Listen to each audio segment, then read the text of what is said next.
We have just adjourned the bail and remand hearing for the Budiriro 25. A number of concerning issues were raised by the lawyers, including the fact that a minor child, a minor girl, was part of the arrested 25, and the fact that the police officers were also manhandling the women, and there were complaints about inappropriate sexual harassment of the police officers who were alleged to have been drunk and sprinkling alcohol on the accused person.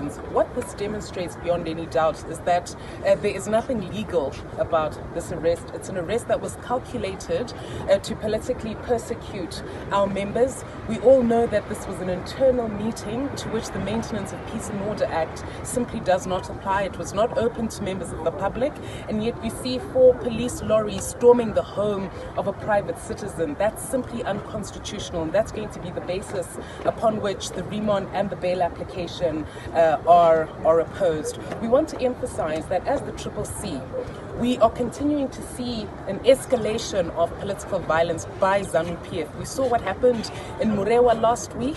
We are seeing what's happened in Budiriro today. There were also complaints about what happened in Bare.